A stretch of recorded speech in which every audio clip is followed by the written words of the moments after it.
आजा बेटा, यहाँ बैठ। मैंने अभी अभी श्री कृष्ण को खिचड़ी का भोग लगाया है। ले खिचड़ी खा बेटा। पसंद आई खिचड़ी तुझे? और दूं? बस माँ, पूरा पेट भर गया, आनंद आ गया तुम्हारे हाथ की खिचड़ी खाकर। माँ, क्या मैं ये स्वादिष्ट खिचड़ी कल भी खाने आ सकता हूँ? कल ही क्यों बेटा, तू रोज मेरे पास खिचड़ी खाने आ जाया कर। कर्माबाई की कुटिया में उस बालक के रूप में स्वयं भगवान जगन्नाथ खिचड़ी खाने पधारे थे और अब रोजाना कर्माबाई जब भगवान कृष्ण को खिचड़ी का भोग लगाती, थोड़ी देर बाद वो बालक भी खिचड़ी खाने आ जाता। एक दिन कर्माबाई, भगवान को बिना स्नान किए भोग लगाना अच्छी बात नहीं। तुम रोजाना सुबह पहले स्नान आदि क्रियाएं करके विधि विधान से पूजा करके ही भगवान कृष्ण का भोग बनाया करो।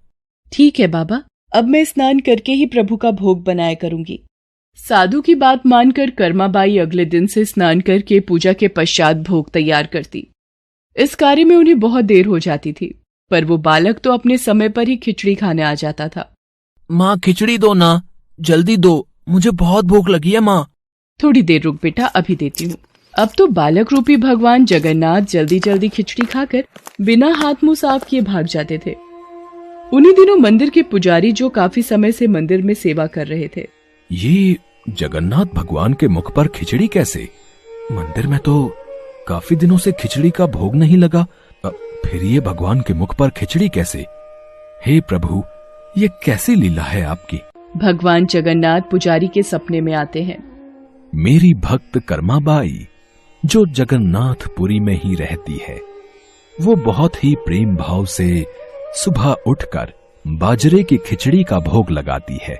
मैं रोजाना सुबह जल्दी उठकर कर्माबाई की खिचड़ी खाने जाता हूँ। मुझे कर्माबाई के हाथ की खिचड़ी बहुत पसंद है। पर एक साधु ने उसके पास आकर सुबह स्नान और पूजा के बाद विधि विधान से भोग लगाने का बोल दिया है। अब कर्माबाई स्नान और पूजा के बाद भोग लगाकर मुझे खिचड़ी देती हैं। इन सब कार्यों में बहुत देर लग जाती है। मुझे बहुत तेज भूख लगती है। भक्तगण मेरा इंतजार कर रहे होते हैं, इसलिए जल्दी जल्दी खिचड़ी खाकर मैं बिना मुंह हाथ धोए वापस लौट आता हूँ।